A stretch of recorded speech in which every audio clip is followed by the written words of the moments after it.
আগে 3 জন বার করছে, পরে 12 জন বার করছে, এখন নামে মামলাও করছে। ওনার সাথে আরো জড়িত আছে সালমান এফ রহমান। এটা ঈদ আইছে, বোনাস পায় নাই, কোনো বেতন পায় নাই। 6 মাস থেকে আমাদের হয়রানি, আমরা এখনো 3 মাসের বেতন পাই।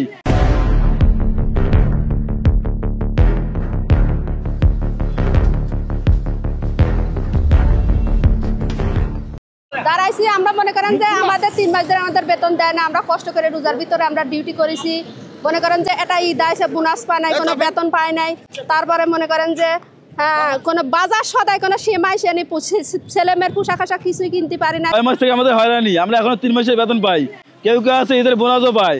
আমাদের ভিতরে পানি নাই, কারেন্ট নাই। আমাদের গেটে আজকে তালা লাগাই রাখছিল, ভিতরে ঢোকা নিষেধ, বাইরে হওয়া নিষেধ।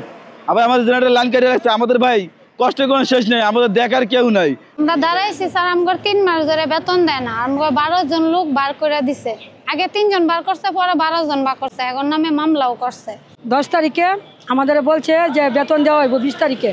আমরা কাজ করি না, আমরা কইছে বেতন দেওয়ার পরে কাজ করতে, তারা এইটুকু বলছে। আর 12 জনকে তারা মিথ্যা প্রত্যর্পণ দিয়া বার করে দেওয়া হয়েছে। আবার তাদের উপরে মামলা জারি করবার লেগে তারা অনেক চেষ্টা করতেছে।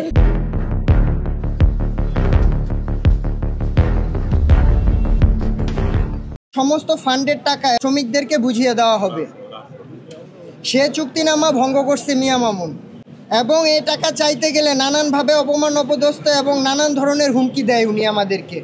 ওয়ালটন আবারও মিলিয়নিয়ার অফারে ওয়ালটন ফ্রিজ কিনে আপনিও হয়ে যেতে পারেন মিলিয়নিয়ার।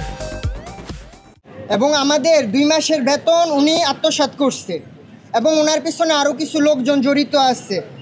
ওনার পিছনে জড়িত লোক হয়েছে শিবলি রুবায়েত, যিনি বিএসসি এর চেয়ারম্যান ছিলেন, এবং ওনার সাথে আরও জড়িত আছে সালমান এফ রহমান। ওনারা সব এক চেনের এক গ্রুপের লোক।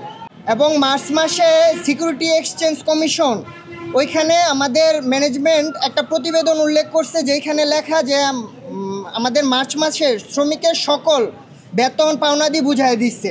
এটা 9 তারিখে তারা ওইখানে একটা পত্র দাখিল করছে। এটা পুরোপুরি ভুল।